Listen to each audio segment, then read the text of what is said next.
इसका party politics से कोई मतलब नहीं है। ये कांग्रेस के भीतर भी बहुत सारे लोग ऐसे थे जो उस समय नेहरू के इन विचारों का विरोध कर रहे थे। असल में गाडगिल साहब को ही अगर वो प्रस्ताव पास हो जाता वैसा जैसा कि कैबिनेट ने तब अडॉप्ट किया था, तो फिर वो गाडगिल साहब को ही मिलने वाला था। Public works department, power, mining, ये उनके पास थे और वही ये काम करते। लेकिन तब तक बदल गया क्योंकि गांधी जी की मर्जी ये नहीं थी कि सरकारी पैसे से ये काम हो। और ये बात तो आप बता ही रही हैं कि किस तरीके से बाकी जगहों पर काम चल रहे थे। वहां कई जगहों पर मज़ारों, मस्जिदों के संदर्भ में काम चल रहे थे। मौलवियों को तनख्वाहें भी जा रही थीं, मदरसों के संदर्भ में भी मदद जा रही होगी। लेकिन उस समय यह गवारा नहीं हुआ कि देश का इतना बड़ा मंदिर, जिसका ज्योतिर्लिंगों में पहला उल्लेख है सौराष्ट्रे सोमनाथम च, उसके विषय में अजय उपाध्याय जी ये कह दिया गया कि ये तो सरकारी पैसे से नहीं होगा और इससे दूर रहो, इसको छोटा रखो, कहीं ऐसा ना हो कि इसकी भव्यता लोगों को पता चल जाए, इसका प्रसारण कम से कम हो, इसका ब्रॉडकास्ट भी कर्टेल कर दो। ये तकरीरों में बड़ी अच्छी बातें करते हैं, ये तकरीरों में बड़ी अच्छी बातें करते हैं, लगता है कभी कभार सच्ची बातें करते हैं, पर हद देखिए, सरेआम टीवी पे इतनी झूठी बातें भी करते हैं। कोई बात नहीं, मैं अब उन बातों का जवाब देना चाहूँगा। बताइएगा क्या झूठ बोला? विद्वान व्यक्ति हैं, इनका व्यक्तिगत सम्मान बहुत करता हूँ। सच्चाई ये है कि पंडित नेहरू जो हैं, ये निर्णय जो भी है, ये सिर्फ पंडित नेहरू पर आप प्रहार करने के लिए जो भी लंबी बातें कर लें, पंडित नेहरू के इमेज को कमज़ोर करने की एक बड़ी लंबी साजिश चल रही है। हर चीज़ में नेहरू जी इसलिए आ जाते हैं क्योंकि एजेंडा जो है आज विकास का एजेंडा, आज का एजेंडा आपको नहीं दिखाना है, तो आप इतिहास में जाते हैं। अच्छी बात है, इतिहास को भी जानना चाहिए। और ये एक बड़ा बेहतरीन डिबेट आप लाए हैं। सोमनाथ मंदिर के पुनरुद्धान की बात आई। 27 नवंबर 1947 प्रार्थना सभा में माननीय गांधी जी, उस समय हम सबके सर्वश्रेष्ठ नेता, देश के राष्ट्रपिता, उन्होंने बुलाया और पूछा इनसे, पटेल साहब से, कि भाई उस मंदिर के पुनर्निर्माण में क्या जूनागढ़ सरकार पैसे दे रही है? अब सुनिएगा पटेल साहब ने क्या कहा। स्पष्ट तौर पे पटेल साहब ने कहा कि जब तक मैं जिंदा हूं, सरकारी पैसे का एक फूटी पैसा जो है किसी भी मंदिर इस तरह निर्माण में नहीं खर्च किया जाएगा। 5 लाख रुपए सौराष्ट्र सरकार ने उस मंदिर निर्माण में दे दिया, सरकारी पैसा वहां उपयोग हो गया। इस बात की कहीं ना कहीं एक आपस में विचार था कि भाई भारत, अब उस समय परिस्थितियां भी अलग थी, भारत नया स्वतंत्र हुआ था, भारत की वैश्विक स्तर पर क्या पहचान होनी चाहिए, क्या जो कट्टर पाकिस्तान बना पाकिस्तान की तरह एक धर्म का राष्ट्र हो जाए या निरपेक्ष, धर्मनिरपेक्ष राष्ट्र रहे, ये पहचान देश को चाहिए। दूसरा, इतिहास जो पहले क्या हुआ उसके लिए हमें कैसी परिस्थितियां और कैसे उसका विश्लेषण करना चाहिए।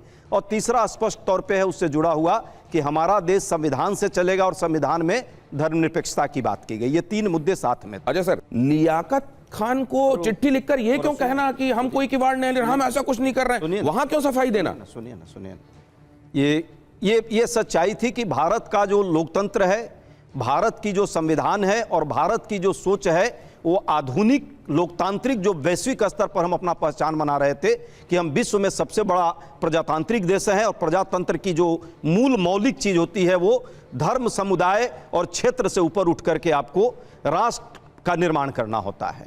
तो यहाँ पे जब राजेंद्र बाबू ने जब लिखा लेटर, वो 2 मार्च 1951 का लेटर है नेहरू जी को कि मैं जाना चाहता हूँ व्यक्तिगत हैसियत से उस मंदिर के उद्घाटन में। नेहरू जी ने उसी दिन सेम डे लेटर दिया और कहा कि यदि आप व्यक्तिगत तौर पे जाना चाहते हैं और आपने निर्णय लिया है तो आप जाएं। हमें सिर्फ आपत्ति इस बात की है कि धन जो सरकारी लगाया गया, उस पैसे से यदि कोई मंदिर का उद्घाटन हो तो मुझे लगता है उसको अवॉइड करना चाहिए। यही सेम निर्णय, मंदिर निर्माण की बात आई सुप्रीम कोर्ट में, राम मंदिर निर्माण की बात आप सब देशवासी सुन रहे हैं, समझ रहे हैं, उसमें भी यही बात आई, यही तथ्य आया। सरकार, सुप्रीम कोर्ट ने कहा कि एक ट्रस्ट बनाइए और जन भागीदारी से जो है इस मंदिर का निर्माण हो, और यही हुआ। तो वो कैसे गलत था और आज कैसे सही है? इसका मतलब सुप्रीम कोर्ट आज गलत है या उस समय नेहरू जी गलत थे? मंदिर निर्माण जब हुआ है, अभी उद्घाटन की बात आई या शिलान्यास की बात आई?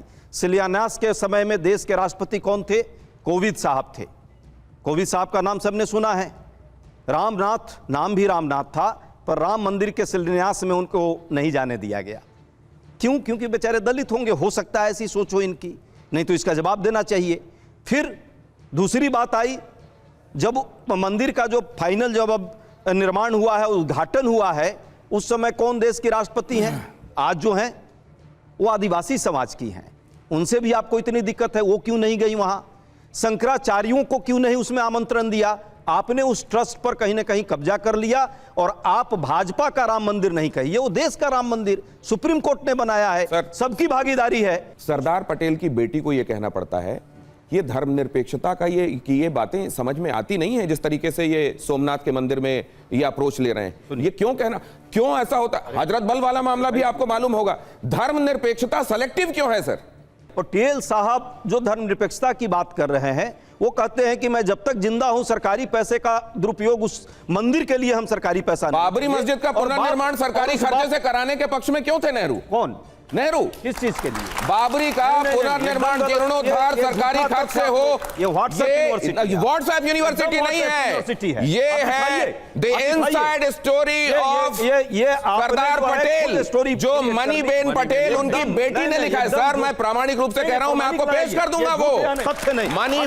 मनीबेन पटेल ने the inside story of Patel, उसमें ये लिखा है सर। मैं भी पढ़ा लिखा हूं सर, आप पढ़े लिखे हैं, मैं इससे इनकार नहीं कर रहा हूं। साहब का जवाब देना चाह रहा हूं। क्या उनकी बेटी से ज्यादा कोई जानता होगा सरदार पटेल के मन की बात? बेटी से ज्यादा बाप महत्वपूर्ण है ना, बेटी का नाम आप जानते हैं, बाप को तो बाप महत्वपूर्ण हो गया, बाकी फ्रिंज आप। लेकिन अब सर भाई साहब का जवाब देने दीजिए, आप इतना उतावला क्यों हो गए? आपने एक आरोप लगाया कि मैंने मनगढ़ंत व्हाट्सएप यूनिवर्सिटी की बात कही है। व्हाट्सएप यूनिवर्सिटी सर, ये व्हाट्सएप यूनिवर्सिटी मैं एक और दे देता हूं। पेज कौन सा है सर? 221 के आसपास, पेज 221, पेज नंबर 221 उस किताब का रेफरेंस सर। अब और क्या चाहिए आपको? अब आप अपनी बात कीजिए। 10 सेकेंड। भाई साहब ने बड़ी अच्छी बात, विद्वान व्यक्ति हैं, अब कई बार जगह ऊपर नीचे हो जाती है, आज की परिस्थिति इनकी भी है।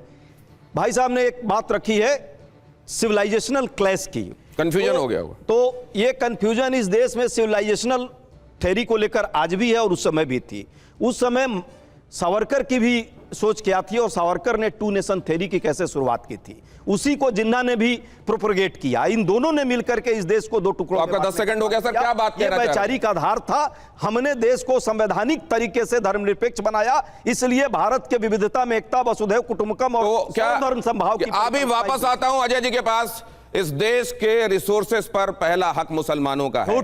क्या ये बात मनमोहन सिंह ने नहीं कही थी? ये नहीं कर जाऊंगा, लेकिन सुधांशु जी पहले ये बताएं, सुधांशु जी जब नेहरू जी नहीं रहे, जब नेहरू जी नहीं रहे तो अटल बिहारी वाजपेयी ने कहा कि एक सूर्य अस्त हो गया, अब तो तारों की रोशनी का सहारा लेना पड़ेगा।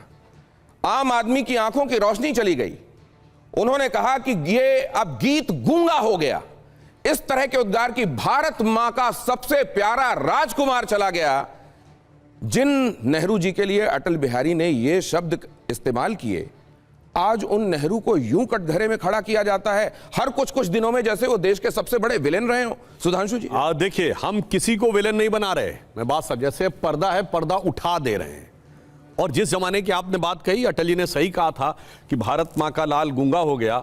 अब गूंगा होने के बाद कांग्रेस का जो लाल आया है वो काका बोल रहा है। मुझे लगता अगर नेहरू जी को उस समय आभास होता तो आज वो बैठ के बड़े विचलित होंगे कि बेटा ये क्या हो रहा है हमारे दौर में। खैर, अब मैं एक टेक्निकल बात भी कहता हूं जिसका जवाब अभी उपाध्याय जी ने दिया। अगर नेहरू जी का ये भाव सही था तो ठीक है, तो फिर ये देश धर्मनिरपेक्ष रहना चाहिए था। फिर मुस्लिम पर्सनल लॉ क्यों आ गया भाई? फिर वक्फ बोर्ड क्यों आ गया? फिर ये ट्रिपल तलाक क्यों आ गया? मेहरम क्यों आ गया?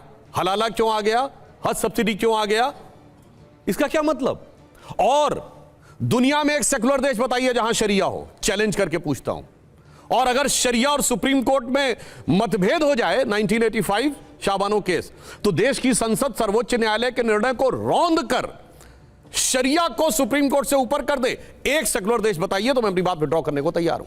आज हम इस कॉन्स्टिट्यूशन के द्वारा आंशिक संवैधानिक मुस्लिम राष्ट्र को ट्रिपल तलाक हटाया है, मेहरम हटाया है, हज सब्सिडी हटाई है और वक्फ बोर्ड को नॉर्मलाइज किया है। हम वास्तविक सेकुलर राष्ट्र बनाने की तरफ प्रयत्नशील हैं, उस कारण समस्या। दूसरी बात, चलिए मान लिया मंदिर की बात थी, तो बाबर की कब्र पे क्यों गए जवाहरलाल नेहरू? किसी ने बुलवा तो नहीं दिया था 59 में?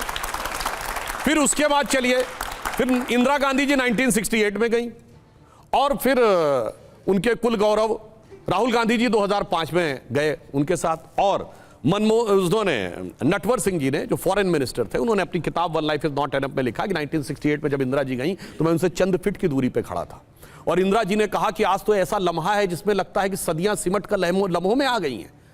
ये बड़ा ग्रेट इवेंट है। मैं पूछना चाहता हूं, जो राम मंदिर के उद्घाटन में बुलाने पे नहीं गए, किसके बुलाने पे? बाबर की कब्र पे गए। आप लोग और जानकारी ले लीजिए। सर सैयद अहमद खान ने दिसंबर 1887 और मार्च 1888 में लखनऊ और मेरठ में 2 स्पीचेस दी। उन्होंने कहा हिंदू, तब सावरकर जी 3-4 साल के थे, और उन्होंने ये कहा कि हिंदू और मुस्लिम 2 कौमें हैं। जिस दिन अंग्रेज यहां से छोड़ के जाएंगे, हम हिंदुओं की रियाया यानी प्रजा बनकर नहीं रह सकते और हमें अपनी कलम यानी तलवार का प्रयोग करने की इजाजत होनी चाहिए। हमने हुकूमत की है इस मुल्क के ऊपर, और अगर हमारी बात नहीं मानी गई तो अफगानिस्तान की सरहदों से मुसलमान आएंगे और बंगाल तक खून की नदियां बहा देंगे। पाकिस्तान अपनी ऑफिशियल हिस्ट्री में लिखता है कि 2 नेशन थ्योरी का फाउंडेशन सर सैयद अहमद ने किया और जिन्ना ने उस पर इमारत बनाई। भाई साहब, जो पाकिस्तान बोल रहा है खुद और उसका जो आर्मी चीफ बोल रहा है, यानी मुल्जिम ने इकबालिया बयान कर लिया, फिर भी किस शिद्दत से मुल्जिम को बचाने में और दूसरे को मुल्जिम साबित करने में लगे हैं, वो अगर सीखना हो तो इन लोगों से सीखना चाहिए।